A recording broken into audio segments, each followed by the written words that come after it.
आप लोगों को ये जान करके सुखद आश्चर्य होगा कि वही श्रीमद् भगवद गीता के 700 श्लोकों का कविता में अनुवाद करने का काम गुरु गोविंद सिंह जी ने किया, गोविंद गीता के नाम से।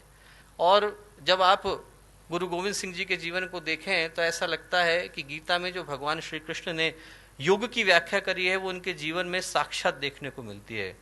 दूसरे अध्याय में जब भगवान श्री कृष्ण कहते हैं बुद्ध युग तो जहाती है उभय सुकृत दुष्कृते तस्माद योगा युज्वस्व योग कर्मसु कौशलम। योग कर्म का शिखर पर जाकर के उपस्थित हो जाना है।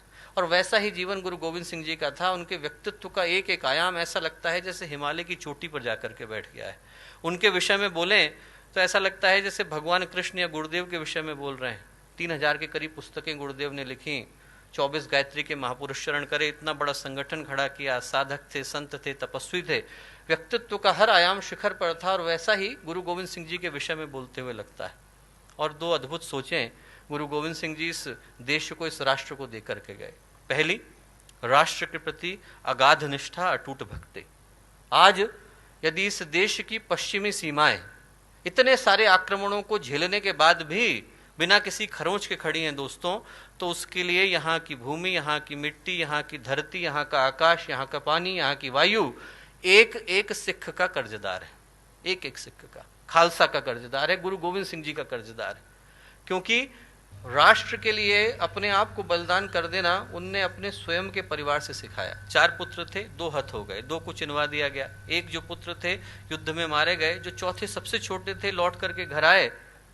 गुरु गोविंद सिंह जी ने पूछा क्यों आए? बोले प्यास लगी थी। बोले वहां मैदान में शत्रुओं का लहू बह रहा है, उसी लहू से अपनी प्यास बुझाना। वापस भेज दिया। वो भी हत हो गए। 4 पुत्र मारे गए। माँ का हृदय था। माँ ने पूछा क्या कर रहे हैं? तो गुरु गोविंद सिंह जी बोले इन पुत्रन के शीस पर मार दिए सुत 4, 4 मुए तो क्या हुआ, जीवित कई हजार। हजारों पुत्र हैं मेरे, 4 गए तो क्या हुआ। ये है राष्ट्र के प्रति निष्ठा दोस्तों। एक एक खून का कतरा बहा देना, एक एक सांस को सुपुर्द कर देना, ये राष्ट्र धर्म है। धर्म वो नहीं है कि हम मंदिर में जाएं, घंटे घड़ियाल बजाएं, भगवान के कान दुखाएं। धर्म वो है जब हम लोग राष्ट्र के प्रति अपने दायित्वों की रक्षा करते हुए अंतिम सांस को भी शहादत की तरह सुपुर्द कर देते हैं। वो राष्ट्र धर्म कहलाता है। और वो गुरु गोविंद सिंह जी ने हमें सिखाया। दूसरी जो चीज दी वो दी एकता, साथ साथ चलना। बड़ा दुख होता है जब लोग धर्म के नाम पर तोड़ने की भाषा का प्रयोग करते हैं। धर्म तोड़ना नहीं सिखाता, धर्म जोड़ना सिखाता है। धर्म गिरना नहीं सिखाता, धर्म उठना सिखाता है। धर्म बंटना नहीं सिखाता, धर्म मिटना सिखाता है। और ये गुरु गोविंद सिंह जी